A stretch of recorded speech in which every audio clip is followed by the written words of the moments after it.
नमस्कार, आप देख रहे हैं वाइल्ड इंडिया न्यूज और मैं हूं सुमित जुनेजा और आज हम बात करेंगे वैनिशिंग स्पॉट्स ऑफ राजस्थान। सुंदर, अद्भुत, चालाक, फुर्तीला, इसको जितनी उपमाएं दें वो कम है। जी हां, हम बात कर रहे हैं vanishing spot of a beautiful big cat यानी लेपर्ड की, जो कि सबसे खूबसूरत बड़ी बिल्लियों में से एक है। इसकी प्रजाति पर ऐसा संकट आया हुआ है कि यदि इसके संरक्षण के लिए कड़े से कड़े कदम नहीं उठाए गए तो वो दिन दूर नहीं जब इस खूबसूरत जीव को हम केवल किताबों में देखेंगे। बात न तो हवाई है न काल्पनिक, बल्कि बात 100% तथ्यों पर आधारित है।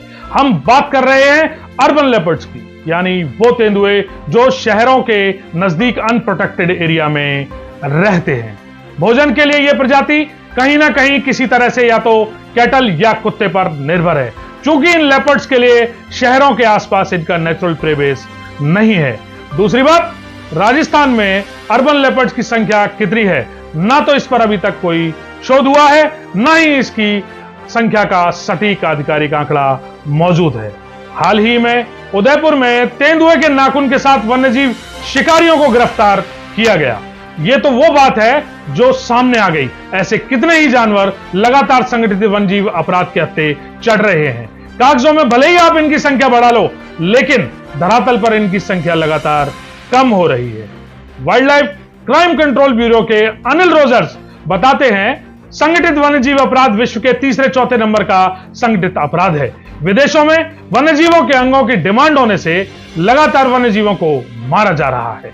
यह सही है कि अर्बन लेपर्ड्स की संख्या का आधिकारिक आंकड़ा हमारे पास नहीं है, जिससे कितने लेपर्ड्स पोचर्स द्वारा लगातार मारे जा रहे हैं यह सही आकलन नहीं किया जा सकता और पोचर्स भी इसी बात का फायदा उठा रहे हैं।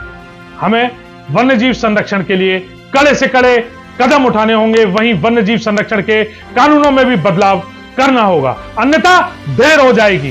कहीं अच्छा काम हो तो हमें सीख लेनी चाहिए, इससे हम छोटे नहीं हो जाते। महाराष्ट्र से हमें सीख लेनी चाहिए, जहां डॉक्टर विद्या अत्रे, निकित सुर्वे, नेहा पंचामी, अजय देशमुख, ये ऐसे नाम हैं जिन्होंने ह्यूमन लेपर्ड कॉन्फ्लिक्ट इश्यू पर बहुत अच्छा काम किया है। कैटल किल होने पर कई बार स्थानीय लोग भी लेपर्ड को अपना दुश्मन मान बैठते हैं। वाइल्ड लाइफ मसलों से अनजान मीडिया भी इस आग में घी का काम करता है। देखा गया है कि कई मीडिया हाउस पैंथर की दहशत जैसे शब्दों का इस्तेमाल करते हैं, जिससे इस प्रजाति को खतरा और बढ़ जाता है। वहीं लेपर्ड का इलेक्ट्रोक्यूशन भी एक बहुत ही बड़ी समस्या है, तो रोड एक्सीडेंट में भी रोजाना एक तेंदुए की मौत की खबर आ ही जाती है। लेपर्ड कंजर्वेशन रिजर्व तो बनाए जा रहे हैं, लेकिन उसके पीछे मुख्य उद्देश्य लेपर्ड सफारी से रेवेन्यू जनरेट करना है। हालांकि लेपर्ड टूरिज्म लेपर्ड कंजर्वेशन में एक कड़ी साबित हो सकती है, लेकिन इसके लिए सस्टेनेबल टूरिज्म और जागरूकता की भी आवश्यकता है। जवाई में, जहां देश में हाईएस्ट लेपर्ड साइटिंग है, क्या कभी आपने सोचा है कि वहां के लेपर्ड का बिहेवियर किस तरह से बदल रहा है? जवाई के लेपर्ड में और झलाना के लेपर्ड के बिहेवियर की स्टडी भी किसी शोधकर्ता को करनी चाहिए। हालांकि जवाई में श्री जैसल सिंह जी का सुजान ग्रुप लेपर्ड कंजर्वेशन में एक महत्वपूर्ण योगदान दे रहा है। लेपर्ड कंजर्वेशन में सबसे बड़ी भूमिका होती है लोकल पीपल अवेयरनेस, जिसको सुजान ग्रुप बखूबी से निभा रहा है।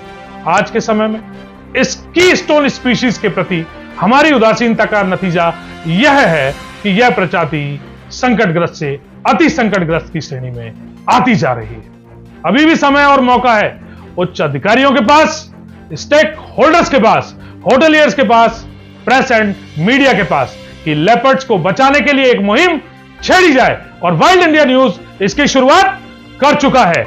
वाइल्ड इंडिया न्यूज के लिए मैं सुमित जुनेजा लेता हूं आपसे विदा, लेकिन फिर मिलेंगे एक नई कहानी, नई शुरुआत के साथ। धन्यवाद।